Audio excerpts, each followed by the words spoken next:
Cross করছেন?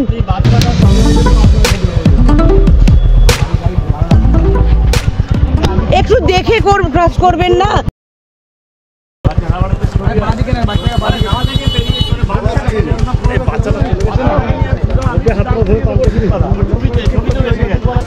ভদ্রলোক নিজে যাচ্ছে, বাচ্চাটা ওইটুকু বাচ্চাটার যদি ক্ষতি হয়ে যেত, আমাদের কিছু হতো না। আমার পাহাড়ে পাহাড়ে ঘুরে বেড়ায়, বাচ্চাটার ক্ষতি হয়ে যেত। বিপদটা কত ভয়ঙ্কর হতো ভদ্রলোক বোধহয় আন্দাজ করতেই পারেননি, হাসতে হাসতে চলে গেলেন। এইভাবে শিশুকে সামনে এগিয়ে দিয়ে উনি এগিয়ে যাচ্ছেন এরকম একটা রাস্তায়। কি করে ভাবলেন যে এখানে কোনো অ্যাক্সিডেন্ট হবে না? অ্যাক্সিডেন্ট তো বলে কয়ে আসে না। এই 2 কুইন্টাল বাইকটাকে তুলতে অনেকেই এসে সাহায্য করলেন। আর আমি তো অবাক অপর্ণার ফিটনেস দেখে। আমার মতে একজন ভালো বাইক রাইডার হতে গেলে প্রাথমিক শর্তই হলো নিজের ক্ষতি হোক, পথচারীকে বাঁচাতেই হবে। তোমরা কে কে আমার কথায় একমত কমেন্ট বক্সে প্লিজ জানিও। গুড মর্নিং বন্ধুরা, আজ 30/12/2024 আর মাত্র একটা দিন 2024-এর। হোটেল থেকে চান করে বেরিয়ে কিছু সেলফি তুললাম। এবার সি বিচ হয়ে বেরিয়ে পড়বো Fraserganj, Kargil beach, Henry island, আরো যা দেখবার লোকাল সাইট সিন যেগুলো আছে সেগুলো বাইকে ঘুরে দেখবো। ইচ্ছে আছে হেনরি আইল্যান্ডে লাঞ্চ করব, তবে এই মুহূর্তে বকখালি সি বিচে আছি। আর এখানকার যে মাছ যারা বিক্রি করছেন তারাও কিরকম সাজিয়ে রেখেছেন সেইটাই দেখছি। আর এসে গেলাম এখানে পেটাই পরোটা, চা এগুলো খাওয়ার জন্য। আর বাবা কিভাবে পেটানো হচ্ছে। এই বকখালি বাস স্ট্যান্ড থেকে ফ্রেজারগঞ্জের পাকা রাস্তা না ধরে এক বাস স্ট্যান্ডের পেছন দিয়ে একটা সরু গলি ধরে ফেললাম। আমরা যেখানেই যাই একটা নতুন পথ এক্সপ্লোর করি। দেখছি হেনরি আইল্যান্ড একটা শর্টকাট করে এদিকে যাওয়া যায় কিনা। আর একটা ফেডরিক আইল্যান্ড দেখলাম গুগলে। এটা স্থানীয় মানুষরা এটা সম্পর্কে কি বলতে পারে সেটাই দেখি। আর আরেকটা জিনিস জানার আছে, এই কার্গিল সি বিচ কেন বলে এটাও মানুষকে জিজ্ঞেস করতে হবে। লাঞ্চ করব হেনরি আইল্যান্ডে। রাজ্য সরকারের যে ক্যান্টিন আছে সেখানে ভেরির বাগদা চিংড়ি দিয়ে। দেখা যাক, ইচ্ছা তো আছে। ও ভাই, এই ফেডরিক আইল্যান্ডটা কোন দিকে? ফেডরিক, হেনরিটা না, হেনরিটা পরে যাবো। সমুদ্রে যাবে? ওই সমুদ্র, ফেডরিক আইল্যান্ড। ফেডরিক আইল্যান্ড বলতে এখানে হেনরি আইল্যান্ড আছে, আর ফেডরিকটা বলতে সি বিচ হবে। ওইটার নাম হ্যাঁ সি বিচ, হ্যাঁ সি বিচ। ব্যাক করে সোজা যান, সমুদ্রে চলে যাবে। ওটা তো বকখালি সি বিচ, ওটা নয়। ওটা হেনরি আইল্যান্ড, ওটা ফেডরিক লেখা আছে, ওটার নামটা হেনরি। ঠিক আছে, সব লেফট নেবে। ঠিক আছে, আচ্ছা লেফট নেবো, ঠিক আছে।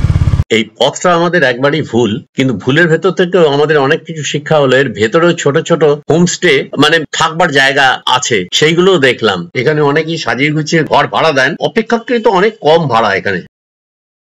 ভাই ওই ফেডরিক আইল্যান্ডটা কোন দিকে যাবো? হেনরি আইল্যান্ড তো আছে ওই দিকটাতে, আর ফেডরিক আইল্যান্ড এইখানে একটা আছে। ফেডরিক বকখালির বিচের পাশে। যা বুঝলাম এই আয়তাকার একটা জায়গা আমরা পুরো ঘুরছি, ঘুরে গিয়ে মেন পাকা রাস্তায় উঠে যাব, ওখান থেকে ফ্রেজারগঞ্জ যাব। ইতিমধ্যে অনেক পর্যটককে দেখতে পাচ্ছি যে এইখানে ওনারা ভাড়া নিয়েছেন। যাই হোক, এটাও একটা অভিজ্ঞতা হলো। তোমরাও যদি সেরকম মনে হয় খুব কমের মধ্যে যদি থাকতে চাও বন্ধু বান্ধব নিয়ে, এদিকে কিন্তু ভালো ভালো ঘর আছে, ভালো ভালো বাড়ি আছে।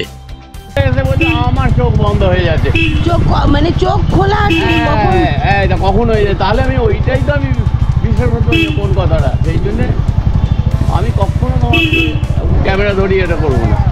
ভেতরের গলিপথেই দেখো কত বড় বড় হোটেল আছে, এগুলো তো বাইরে থেকে দেখাই যায় না। এটা আমরা ভেতরে এলাম বলে এইগুলো জানতে পারলাম। তো অনেকেই জানতে পারি না আমরা বাইরের বড় বড় হোটেলগুলোতে থাকি। এখানে টোটো সার্ভিসও আছে, অনেক মানুষ এখানে আসছেন। আর এই যে পাকা রাস্তায় উঠে গেলাম, আমরা বাঁ দিক দিয়ে ঢুকেছিলাম, এই রাস্তাটা ফ্রেজারগঞ্জের দিকে যাচ্ছি। আমাদের হোটেল সামনেই বাঁ দিকে পড়বে। যাই হোক, আমরা এখন এগিয়ে যাই। ফ্রেজারগঞ্জ পেরেছি এই জায়গাটা। বাঁদিকে একটা রাস্তা দিয়ে ঢুকে গেলে প্রথমে কার্গিল সি বিচ দেখে ফ্রেজারগঞ্জ ফিশারি হারবারে যেতে পারতাম। ডান দিকে একটা কালী মন্দির ফ্রেজারগঞ্জের পঞ্চায়েতের মধ্যেই পড়ছে। এখানকার প্রাকৃতিক অবস্থাটা দেখো কি সুন্দর, কোনো শহুরে ভাবটা এর মধ্যে ঢোকেনি। সামনেই দুর্গা মণ্ডপ, আমরা বাঁ দিকে চলে গেলাম। আর এখানে একটা মেনফিশের হেলিপ্যাড আছে, সেটা তোমাদের দেখাতে পারলাম না, তাহলে ভিডিওটা একবারে বড় হয়ে যাবে। এবং অনেকেই তোমরা পছন্দই করো না ভিডিও বড় দেখতে, কিন্তু রান্নার স্বাদ 1 মিনিটে মিটলেও প্রকৃতির স্বাদ 1 মিনিটে মেটে কি? ফিশিং হারবার, আমরা এখানটাতে ঢুকছি। টোল রুমে ট্যাক্স কাটা হচ্ছে। 2 চাকার গাড়ি 5 টাকা, আর 2 জন 5 টাকা, মানে 15 রুপিস।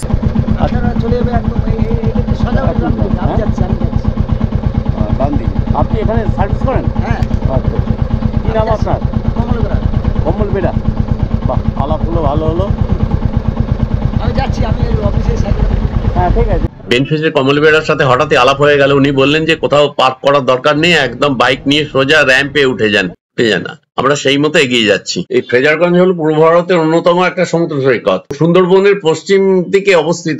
অ্যাকচুয়ালি আমরা যেখানটা এসেছি এখানে মাছের অকশন হয়, সমুদ্র থেকে মাছ আসে এবং অকশন হয়, এবং এখানে এদের এই ট্রলার বা লঞ্চ রিপেয়ার হয়। আর এখানে কোস্টাল পুলিশেরও ব্যবস্থা আছে, অনেক সময় বেআইনি নৌকো ঢুকে যায় অন্য দেশের, সেগুলোকে ধরার জন্য এই যে বাঁদিকে এগুলো পুলিশের লঞ্চ। কমল বেরা আসছেন, আমার পেছনে কমল বেরা ডিপার্টমেন্টের আসছেন। তো এই যে লঞ্চটা কোথায় যাচ্ছে? এই যে লঞ্চ, হ্যাঁ এই লঞ্চগুলো হচ্ছে জম্বুদ্বীপ, মোহনা, এগুলো যাচ্ছে। হ্যাঁ, আপনারা যদি যেতে চান ওখানে টাটার আছে, কথা বলে দেখুন। 150 টাকা করে পারে, 150 টাকা পার হেড। 150 টাকা। এটা কতক্ষণ লাগে এই যে এদের যাওয়া আসা টোটাল সময় নেবে 2 ঘন্টা মতন। এটা হচ্ছে বেনফিস মৎস্য বন্ধন, আপনারা যেখানে ঢুকেছে। হ্যাঁ হ্যাঁ। কতক্ষণ ডিউটি করতে হয়? আমাদের হচ্ছে 12 ঘন্টা ডিউটি। 12 ঘন্টা? হ্যাঁ স্যার, 7টা থেকে 7টা পর্যন্ত। এইখানে কি লঞ্চগুলো সারানো হয় না কি করা হয়? না না, এই যে এগুলো দেখছেন এগুলো হচ্ছে বাংলাদেশের ট্রলার। এগুলো বাংলাদেশে? এগুলো হচ্ছে বাংলাদেশের ট্রলার। এগুলোকে ধরে নিয়ে এসছে, এখানে এক সাইড করে রেখে দিয়েছে। আচ্ছা। আর এগুলো হচ্ছে বাংলাদেশ। আর এই ধারে যেগুলো দেখছেন এগুলো হচ্ছে আমাদের ইন্ডিয়ান বগি, এখানকার ট্রলার। আচ্ছা, ওইটা কি তৈরি হচ্ছে? ওই যে ওটা, হ্যাঁ ওটা তৈরি হচ্ছে। শিয়ালদা থেকে কমল বেরা। কমল বেরা কোথায় বাড়ি? জেটিকাট। জেটিকাটে বাড়ি। কমল বাবু আমাদের বেনফিসে কাজ করি। বেনফিসে কাজ করেন। এখানে অ্যালাউ করে দিলেন এই এখানে বাইক নিয়ে আসা। হ্যাঁ, অসুবিধা কিছু নেই। হ্যাঁ, অসুবিধা কিছু নেই। আমি তো বললাম আমাদের বেনিফিসে কোনো অসুবিধা নেই। এবার তোমার কোথায় কোথায় যাবে সেটা বলে দেবো। আচ্ছা আচ্ছা, ঠিক আছে, কোনো অসুবিধা হবে না। আমি তো বললাম তোমার মোটরসাইকেলটা আমি তো বলে দিচ্ছি কোথায় কোথায় যাবে। কালগির যাবে, কালগির পর বকখালি যাবে, একদম কোস্টাল থানার পাশে যাবে না, কোস্টাল থানা একদম সহজে বকখালি যাবে। বকখালি যাবে। অনেক অভিজ্ঞতা হলো ফ্রেজারগঞ্জ ফিশারি হারবারে। তা সবটা তো আর তোমাদের সঙ্গে আলোচনা করা যায় না, তাহলে ভিডিও অনেক বড় হয়ে যাবে। অ্যাকচুয়ালি বাইরে বেরিয়ে বিরাট হোটেলে থাকলাম, বিরিয়ানি খেলাম, ঘুরে চলে গেলাম, সমুদ্রটা ছাদ থেকে দেখে নিলাম। তারপরে বলা আমার তো জানা আছে, আমার তো জানার কিছু নেই এটা নয়, সেইখানকার মানুষের দুঃখ দৈন্য জানা যায়। সেই আলোচনাগুলো ব্লগে এখানে স্থান পায়নি, তোমাদের ভালো লাগতো না। এখানকার মানুষ কিন্তু খুব ভালো নেই। আমরা যত যাতায়াত করব এখানে এদের তত ভালো হবে। এখানটা পর্যটন স্থান হিসেবে যত নাম করবে তত এখানে এদের উন্নতি হবে। দূর থেকে দেখে ওরকম মনে হয়, জানো তো। আমি দার্জিলিং এর পাহাড় থেকে পশ্চিমবঙ্গের এই সমুদ্রই বলো, ভারতবর্ষের সমুদ্রই বলো, মানুষের সঙ্গে কথাবার্তা বলে আমি দেখেছি মানুষ ভালো নেই। এই হলো বেনফিসে হেলিপ্যাড, এই জায়গাটা। এখান থেকে অনেক সময় বাইরে রপ্তানি হয়। অনেক বক বক করলাম তোমাদের সাথে, হয়তো শুনতেও হবে কমেন্ট বক্সে নয় অন্যভাবে যে বক বক বক বক করছি, কিন্তু বিয়ে চলার এনার্জিও তো এই বক বক। আচ্ছা আচ্ছা, কার্গিল নামটা হলো কেন? কার্গিল হচ্ছে এখানে অ্যাকচুয়ালি এটা কার্গিল কোনো যুদ্ধ হয়নি এখানে, সেটা তো তোমার ইয়েতে পাকিস্তানের কাছে। এটা গ্রামের লোক মানে থেকে থেকে একটা নাম দিয়ে দিচ্ছে, লোকজন কাজে কর্ম যায় দূরে, কোথায় কাজে যাচ্ছে না অমুক জায়গায় যাচ্ছে, একটা নাম ছড়িয়ে গেছে আর কি কার্গিল। আচ্ছা, কি দেখার আছে? দেখার বলে সমুদ্র ধার, সমুদ্র ধার লোকজন বসে গল্প করে। লক্ষ্য করো ডান দিকেই সারি সারি মাছ শুকনো হচ্ছে, এই ঠিক এইখান থেকে শুরু হচ্ছে অনেকটা জায়গা জুড়ে। এখানটা আর দাঁড়ালাম না, তার মানে সামনে কার্গিল সমুদ্র সৈকত এসে গেল। অ্যাকচুয়ালি কার্গিল নামটা তো সত্যিকারের নয়, এটা হচ্ছে শুশনি আইল্যান্ড, ফ্রেজারগঞ্জ এই এলাকাটা। এই জায়গাটাতে আমরা যাই, এসে গেলাম কার্গিল সি বিচের ঠিক ওপরটাতে। মৎস্য বন্দর থেকে আমরা এসে গেলাম, চা থেকে আরম্ভ করে সবকিছু পাওয়া যাবে একদম বসে যাচ্ছে। কার্গিল হচ্ছে, কার্গিল যখন যুদ্ধ হয়েছিল সেই সময় নাকি এখানে মিলিটারিদের ট্রেনিং দেওয়া হয়েছিল এরা বলছে, কিন্তু কোনোটা সঠিক নয়, কেউ বলতে পারছে না। এবছর ভিড় খুব কম, হাতানিয়া দোহানিয়া ব্রিজটা হয়ে যাওয়ার জন্যে পাবলিক সোজা আসছে, কেউ খাবার দাবার করে নিয়ে আসছে, একবেলা থেকে চলে যাচ্ছে। এইগুলো ভিড় না হওয়ার একটা বড় কারণ। মানুষজন আসছেন, সারাদিন ঘুরছেন, দিয়ে চলে যাচ্ছেন। দেখো আজকে এই 24-এর প্রায় শেষের আগের দিন, এই কটা মাত্র ভিড়। যেটা দেখা যাচ্ছে এই যে এটা কার্গিল, আমরা দেখছি জল এই পর্যন্ত এসেছিল, আমরা যাচ্ছি জলের কাছে।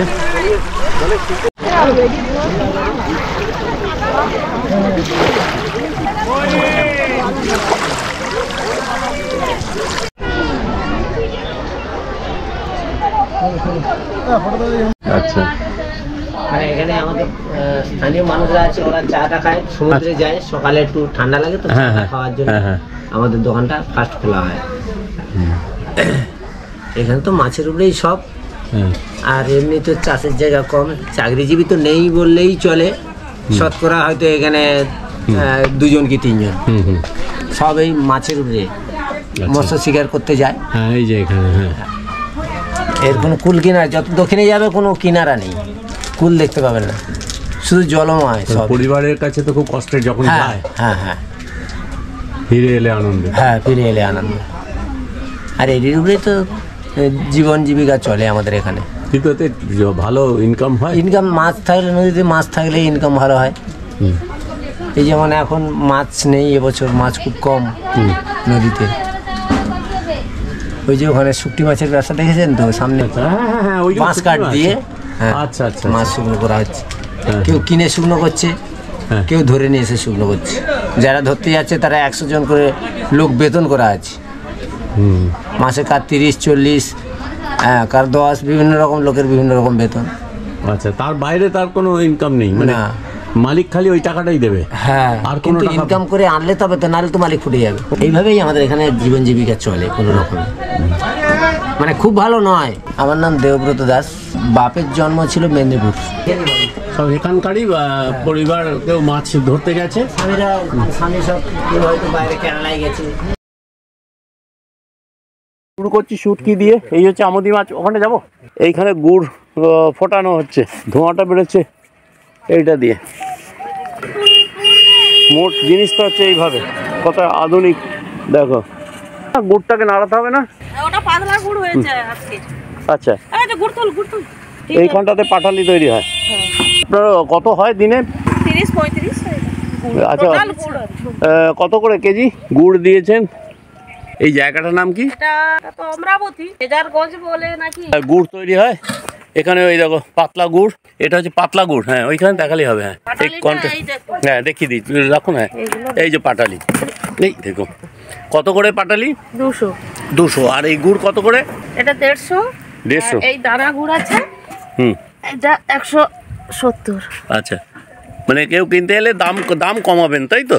দাম ওটা ফিক্সড নয়, যেরকম নেবে লোকে সেই অনুযায়ী দাম কমানো যাবে, ওটাকে ওপর থেকে তুলে নেওয়া হচ্ছে। কি বলতো, এই ভেতরে আছি আমরা, পাড়া প্রতিবেশীকে গুড় সবাইকে খাওয়াতে হয়। খুব যে খারাপ তা খারাপ না, খারাপ না। আপনার গুড়, আপনার গদগুলো সরিয়ে দাও, গুড় ভালো গুড়।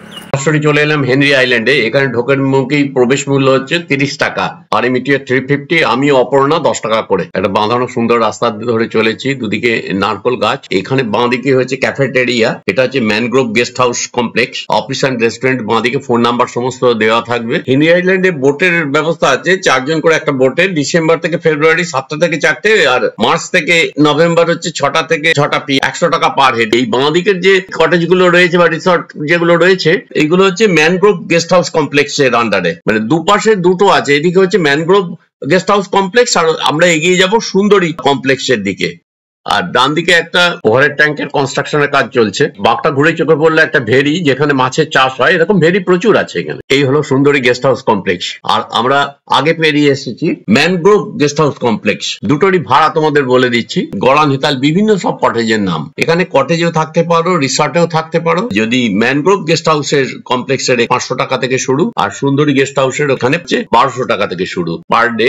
আর ওই যে সোজা দেখা যাচ্ছে, ওটা হচ্ছে বানি ওয়াচ টাওয়ার, ওখানেও থাকার ব্যবস্থা আছে। The state fisheries development corporation limited ওয়েবসাইটটা দিয়ে দিচ্ছি। অনলাইন বুকিং তো হবেই, এমনকি স্পট বুকিংও হয় এখান থেকে। এই হলুদ বিল্ডিংটা হলো অফিস। ওদের সঙ্গে কথা বলে, অফিস লাগা একটি ক্যান্টিন আছে যেখানে, তবে খাবার আগে বুক করতে হয়। এখানে গুণাগুনতি খাবার তৈরি হয়, আগে থেকে না বুক করলে পাওয়া যায় না। খুব লাকিলি আমরা পেয়ে গেলাম। ভেরির মাছ দিয়ে এখানে খাওয়া দাওয়া হয়, তবে খাওয়ারের উপর এদের 5% জিএসটি লাগে। গেস্ট হাউস বা কটেজে সার্ভিস ট্যাক্স হচ্ছে 10%। ক্যান্টিনে জানলা দিয়ে পরপর ভেরিগুলো দেখা যাচ্ছে। আমরা খেতে বসলাম, আর খাবারের চারটা এখানে দিয়ে দিলাম। এক কথায় বলি, টাটকা খাবার খুবই সুস্বাদু। দূরে সমুদ্রের রেখা দেখা যাচ্ছে, আর চারিদিকে ভেরি, এখানে মাছ চাষ হচ্ছে।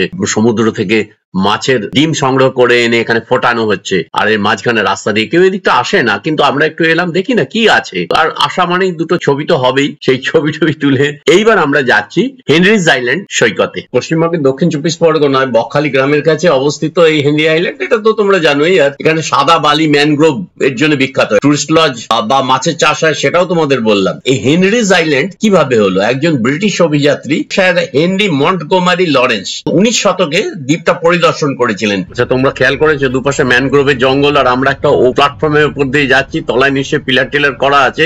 এই প্ল্যাটফর্মের নিচে সমুদ্রের জোয়ারে জল ঢোকে, এখানে মাছ ধরতেও আমরা দেখছি, তো এখানেই বাইক রেখে হেঁটে যেতাম। ম্যানগ্রোভের জঙ্গলের ভেতর দিয়ে একটা ওপরে পাটাতন করে দেওয়া হয়েছে, দুর্বল সেতুর ওপর দিয়ে হেঁটে যাচ্ছি, তলাতে সমুদ্রের জল এখানে চলে আসে। এবার একটা কংক্রিট ন্যারো সেতু পেলাম, এর উপর দিয়ে হেঁটে যাচ্ছি, চারিদিকে ম্যানগ্রোভ। এই সেতুটা সি বিচে পৌঁছানোর জন্য, চারিদিকে জঙ্গল। এখন যাচ্ছি, বলছি এইদিকে সমুদ্র। অপর্ণা হাঁটতে পারছে না, তাই আমি একাই এগিয়ে যাচ্ছি। যেগুলো হাঁটার কথা সেই পথ মোটরসাইকেলে করে নিয়ে এসেছি। যাই হোক, আমি পৌঁছে গেলাম সৈকতে। ভাটার টানে জল সরে গেছে, ভিজে বালিতে সূর্যাস্তের আলো কেমন লাগছে সেটা তোমরাই বলো। আমরা সোজা পথে এসেছিলাম, যাবো ওদিকে, কিন্তু ডান দিকে ঢুকে গেলাম। এখানে একটা গেট, এখানে দেখাবো এই ভেরি চারিদিকে, তারই মধ্যে 4টে বিল্ডিং অলরেডি তৈরি হয়ে গেছে, আরো হচ্ছে। এইখানে 2000 টাকা পার নাইট। ভেরির জলে মাছ খেলা করছে সেটাও দেখছি। ওই দূর যে সবুজ জায়গাটা সাদা মতো মনে হচ্ছে, ওইখান থেকে আমরা কিন্তু এলাম। এই দেখো, এইগুলো কমপ্লিট হয়ে গেছে, এইগুলো ভাড়া দেওয়া হবে। এর রেট তোমরা ওয়েবসাইটে গিয়ে দেখে নিও প্লিজ। পশ্চিমবঙ্গে the state fisheries development corporation limited এর 9 জায়গায় গেস্ট হাউস ওদের আছে। তার মধ্যে হেনরি আইল্যান্ডে ম্যানগ্রোভ গেস্ট হাউস কমপ্লেক্স আর সুন্দরী গেস্ট হাউস কমপ্লেক্স তোমরা পেয়ে যাবে। প্লিজ একটু দেখে নিও, আমি ওয়েবসাইটের ডেসক্রিপশন বক্সে দিয়ে দিচ্ছি।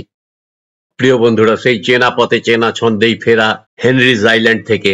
এই পথটা তোমাদের চেনা হয়ে থাকুক, কোনোদিন যদি এখানগুলো আসো, এই ভিডিও দেখে বলতে পারবে হ্যাঁ আমি তো দেখেছি, ওইটা হচ্ছে ম্যানগ্রোভ গেস্ট হাউস কমপ্লেক্স, আর ওই দূরে যেটা ছিল ওটা হচ্ছে সুন্দরী গেস্ট হাউস কমপ্লেক্স। একদিন তোমরা আসবে, এখানে আনন্দ করবে। সেদিন যদি স্টাডি গাইডের চ্যানেল 5%ও কাজে লাগে তোমাদের, তাতেই আমি ধন্য হয়ে যাব। এই পথটা তোমাদের দেখিয়ে রাখলাম।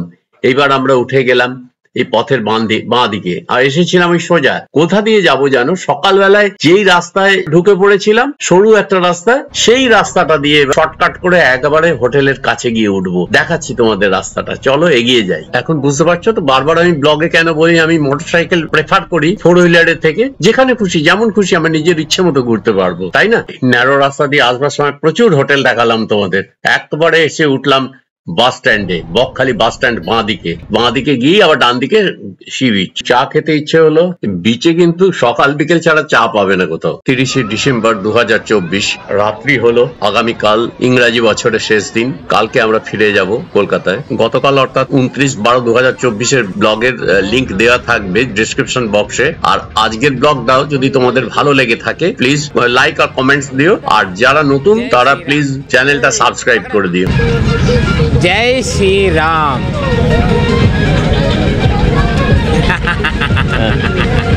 आते